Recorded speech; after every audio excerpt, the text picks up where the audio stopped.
Hey, Sweetheart, welcome back to my channel, to The Witchy Reader. So I'm going to be talking about top 10 favorite queer book ships for Pride.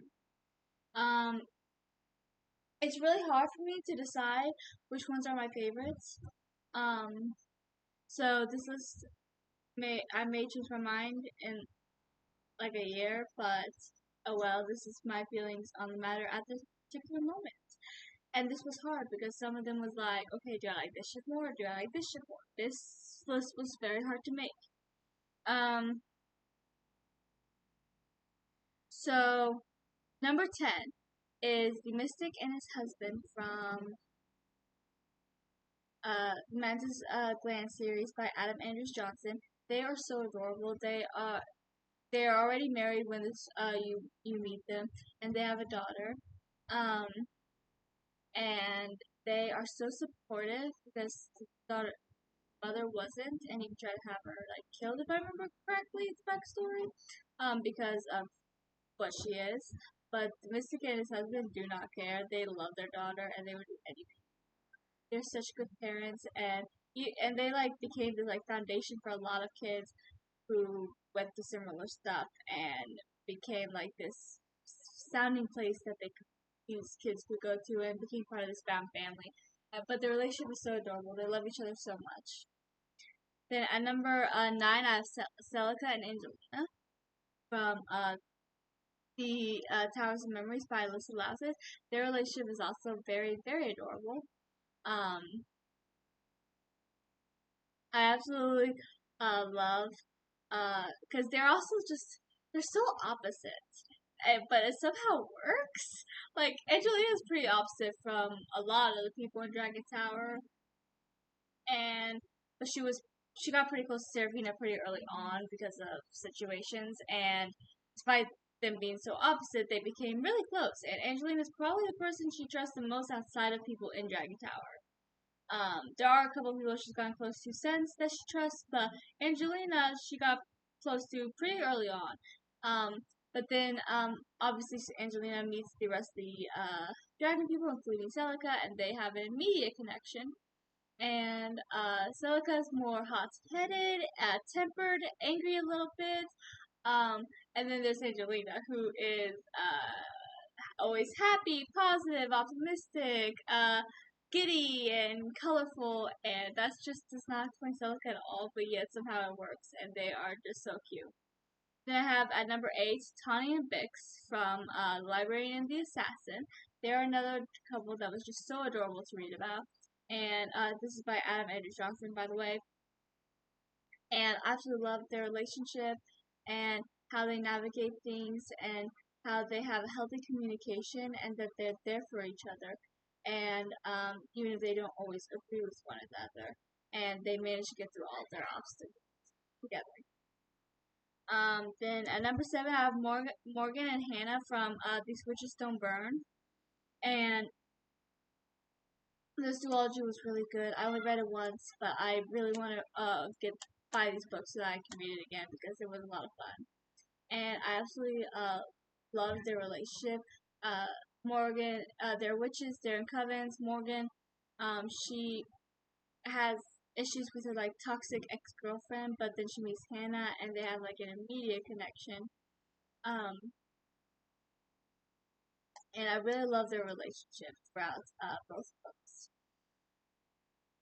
Then there's 6 is Theo and Jamie from St. Juniper's Frawley, another couple that was just so adorable to read about. I absolutely love their relationship as well. So Theo is Theo. Jamie, I always get the names mixed up. Jamie is trapped in a house for some reason. They don't even know why. And Theo goes by the house and finds him. So now him, along with a friend he makes, has to try to help get free Jamie. And Theo and Jamie have an immediate connection. They get closer and closer. And Jamie often doesn't think he deserves Theo. Thinks Theo's too good for him. But Theo fights for Jamie to free him. And yeah. Then at number 5, I have Cordelia and Esme from 7 Years Love by Ellie Lieberman. I read this one recently. It's from a book I beta read, so the book is technically not out yet, but it will be soon. And oh my gosh, I loved their relationship. Okay, they're already established when you meet them, and it was really interesting because they have this whole like barrier problem. Like they can't even really touch each other because Esme's technically dead. Cordelia is the captain at a pirate ship, and her and Esme were lovers. But then something happens. Don't want to spoil too much, but so a lot of what Cordelia does is trying to free Esme from this torture, and I absolutely love their dynamic. Like, yeah, they fight, they have issues, but they still love each other, and they're fighting tooth and nail for one another. And I love their relation throughout. They became an immediate favorite. Um, Number 4 is Poppy and Isabella from Hocus Pocus and the Honor Sequel. I actually have that book with me somewhere among my pile of books I have at my side at the moment. I absolutely love their relationship. When you meet them, they already know each other. But yeah, I don't know if I don't think it says how they actually met. But Poppy has really only one friend her entire life, which is Travis.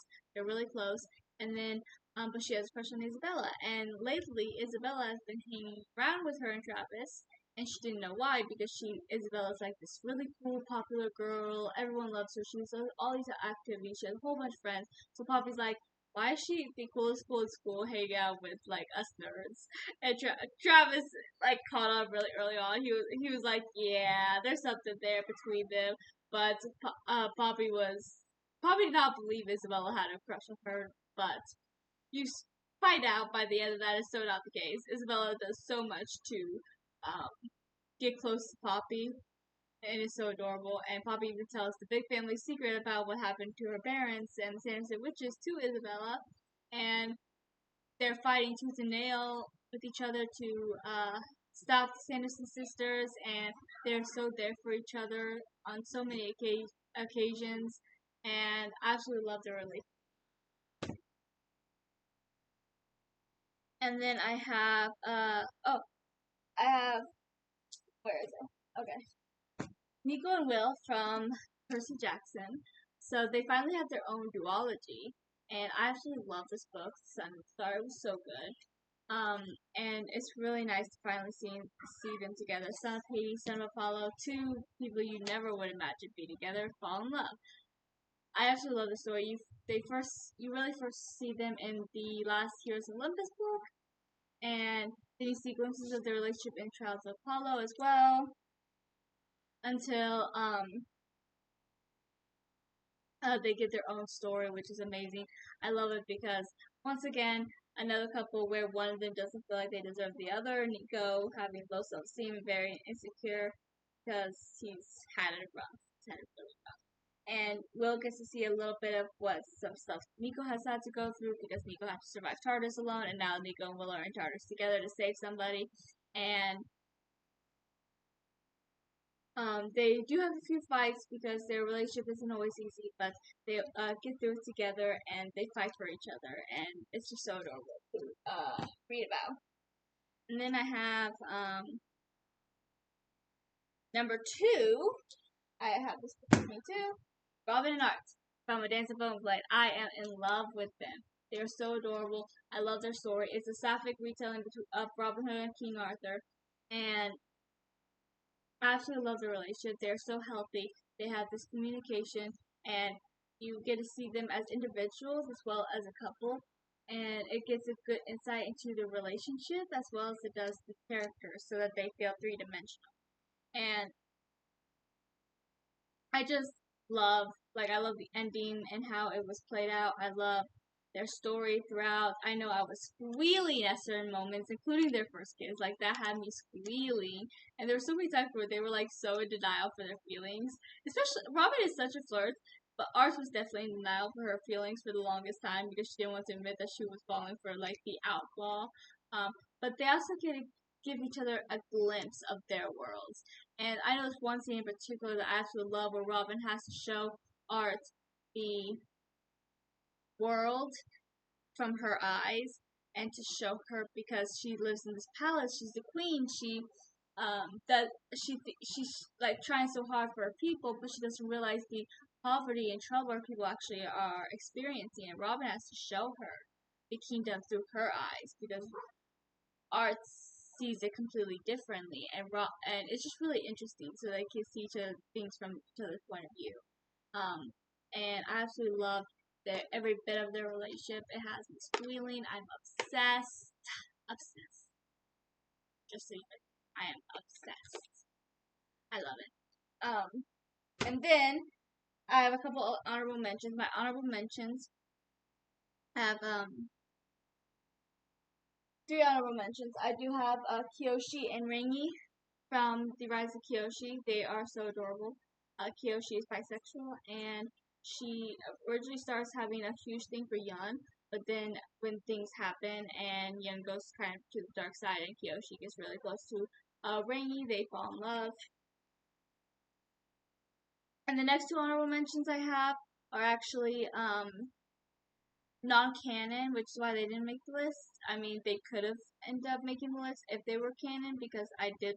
Actually, no, only one that is not canon. I'm sorry. I'm gonna do the canon one first, and that's Cooper and Chris from One of Us is Lying. They were really cute. It was more of a side story, so we didn't always get them because there was so much more going on. There's 4 main characters to follow, and there's so much going on with all of them. A lot of Cooper's story had to do with his coming out and hiding the fact that he was gay. So sometimes his relationship with Chris was put on the back burner, and that's the only reason why it is in honorable mentions, because if we got to see more of it, perhaps.